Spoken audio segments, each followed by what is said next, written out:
찬송가 94장을 부르시겠습니다. 94장입니다.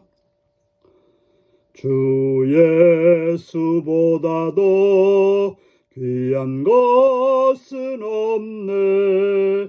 이 세상 부귀와 바꿀 수 없네. 영주 굴레 대신 돌아가신 그 놀라운 사랑 잊지 못해. 세상 즐거움 다 버리고 세상 자랑 다 버렸네. 주 예수보다도 귀한 것은 없네. 주 예수밖에는 없네. 주 예수보다도 귀한 것은 없네. 이 세상 명예와 바꿀 수 없네. 이전에 즐기던 세상 일도 주 사랑하는 맘 뺏지 못해. 세상 즐거움 다 버리고 세상 자랑 다 버렸네. 주 예수보다도 귀한 것은 없네. 예수밖에는 없네. 주 예수보다도 귀한 것은 없네. 이 세상 행복과 바꿀 수 없네. 유혹과 핍박이 몰려와도 주 섬기는 내 맘 변치 않아. 세상 즐거움 다 버리고 세상 자랑 다 버렸네. 주 예수보다도 귀한 것은 없네. 예수밖에는 없네.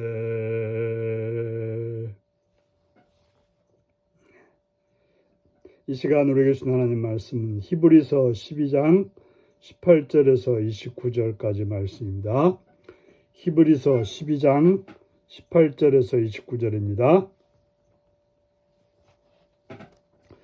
기도하시겠습니다. 너희는 만질 수 있고 불이 붙는 산과 침침함과 흑암과 폭풍과 나팔 소리와 말하는 소리가 있는 곳에 이른 것이 아니라 그 소리를 듣는 자들은 더 말씀하지 아니하시기를 구하였으니 이는 짐승이라도 그 산에 들어가면 돌로 침을 당하리라 하신 명령을 그들이 견디지 못함이라. 그 보이는 바가 이렇듯 무섭기로 모세도 이르되 내가 심히 두렵고 떨린다 하였느니라. 그러나 너희가 이른 곳은 시온산과 살아계신 하나님의 도성인 하늘의 예루살렘과 천만 천사와 하늘에 기록된 장자들의 모임과 교회와 만민의 심판자이신 하나님과 온전하게 된 의인의 영들과 새 언약의 중보자이신 예수와 및 아벨의 피보다 더 나은 것을 말하는 뿌린 피니라. 너희는 삼가 말씀하신 일을 거역하지 말라. 땅에서 경고하신 일을 거역한 그들이 피하지 못하였거늘 하물며 하늘로부터 경고하신 일을 배반하는 우리일까 보냐. 그때에는 그 소리가 땅을 진동하였거니와 이제는 약속하여 이르시되 내가 또 한 번 땅만 아니라 하늘도 진동하리라 하셨느니라. 이 또 한 번이라 하심은 진동하지 아니하는 것을 영존하게 하기 위하여 진동할 것들 곧 만드신 것들이 변동될 것을 나타내심이라. 그러므로 우리가 흔들리지 않는 나라를 받았은즉 은혜를 받자. 이로 말미암아 경건함과 두려움으로 하나님을 기쁘시게 섬길지니 우리 하나님은 소멸하는 불이심이라. 아멘. 오늘은 옛 언약 시내산, 새 언약의 시온산이라는 제목으로 말씀을 나누겠습니다. 오늘은 우리가 지금 현재 위치가 어디 있는지, 어떤 상태인지를 말씀하고 있습니다. 모세 시대의 옛 언약은 두려움 속에서 체결되었습니다.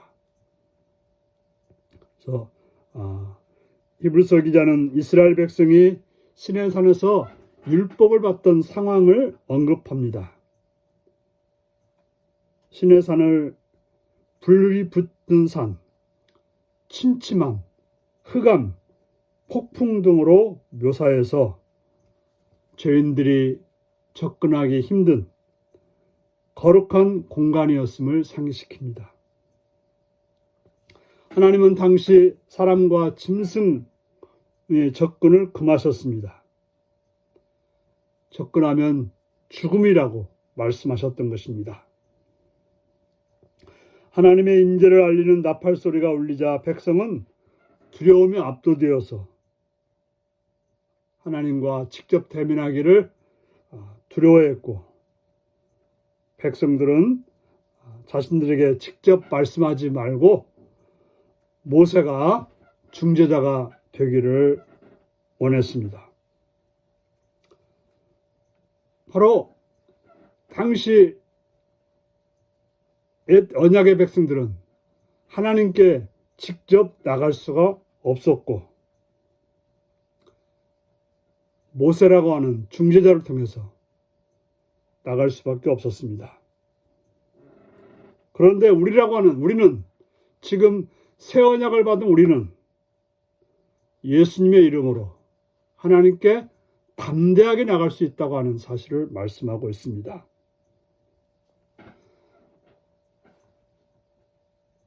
옛 언약은 그 광야 시내산에서 체결되었지만 새 언약은 천상의 예루살렘인 시온산에서 체결되었습니다. 눈에 보이는 시온산이 아니라 바로 예수님이 십자가에 죽으시고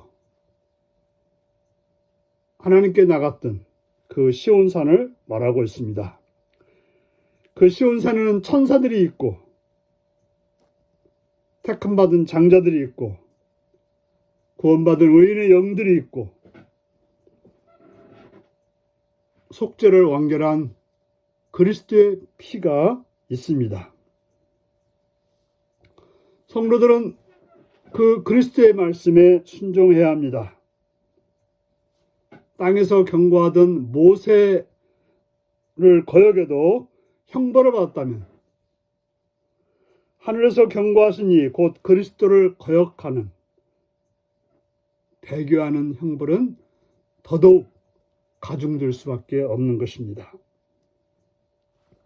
시내산에 언약 때는 땅만 진동했지만 마지막 때는 하늘도 진동할 거라고 말씀하고 있습니다. 히브리서 기자는 모든 것을 소멸시키는 하나님을 부각해서 배교라는 것이 얼마나 무서운 것인지, 모든 것이 무너져도 솟아날 구멍이 있다고 하는데 하나님을 배교해서는 솟아날 구멍이 없다라고 말하고 있는 것입니다. 영원한 하늘나라를 상속받은 성도는 경건함으로 하나님을 섬겨야 되는 것입니다. 이런 하나님에 대한 배교는 하나님에 대한 사랑의 배반이 되는 것입니다. 이 세상 나라는 흔들리고 하나님이 정하신 때에 완전히 무너지게 되는 것입니다. 하나님 우리를 흔들리지 않는, 절대 망하지 않는 그런 나라를 약속해 주셨습니다.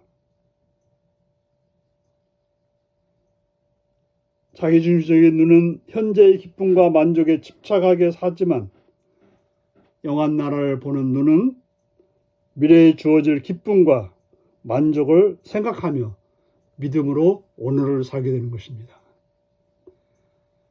그럼 우리는 영원한 하나님의 약속을 바라보는 그런 삶으로 살아야 되는 것입니다. 오늘 나는 어떤 눈을 가지고 지금을 살고 있는지, 보이는 것만 바라보고 살아가는지, 영원한 약속을 주신 예수님을 따라가고 있는지 살펴서 하나님의 나라를 오늘로 받아들여서 내일로 미루는 어리석은 자가 되지 않는, 바로 우리로 하여금 하나님께로 나가는 길을 마련한 예수님을 따르는 복된 여러분들이 되시기를 바랍니다. 기도하시겠습니다. 자비로우신 주께 감사와 찬양을 드립니다. 오늘도 우리에게 새 언약을 마련해 주신 예수님을 보며 나갑니다. 영원한 하늘나라를 허락하신 예수님을 배교하는, 예수님을 떠나서 세상으로 나가는 그런 어리석음이 우리에게 있지 않도록 깨어있게 하여 주옵소서. 예수님의 이름으로 기도하옵나이다. 아멘. 하늘에 계신 우리 아버지의 이름을 거룩하게 하시며 아버지의 나라가 오게 하시며 아버지의 뜻이 하늘에서와 같이 땅에서도 이루어지게 하소서. 오늘 우리에게 일용할 양식을 주시고 우리가 우리에게 잘못한 사람을 용서하여 준 것 같이 우리 죄를 용서하여 주시고 우리를 시험에 빠지지 않게 하시고 악에서 구하소서. 나라와 권능과 영광이 영원히 아버지의 것입니다. 아멘. 말씀 묵상입니다. 하나님이 시내산에 강림하셨을 때 나타난 현상은 백성에게 어떤 마음을 갖게 했나요? 내가 하나님을 두려운 분으로 경험한 때는 언제인가요? 새 언약 성도가 장차 이르게 될 시온산은 어떤 곳인가요? 내가 예수 그리스도를 향한 믿음을 끝까지 지켜야 하는 이유는 무엇인가요? 오늘도 이 말씀을 묵상하시며 주 안에서 끝까지 주를 믿는 복된 여러분들이 되시기를 바랍니다. 샬롬.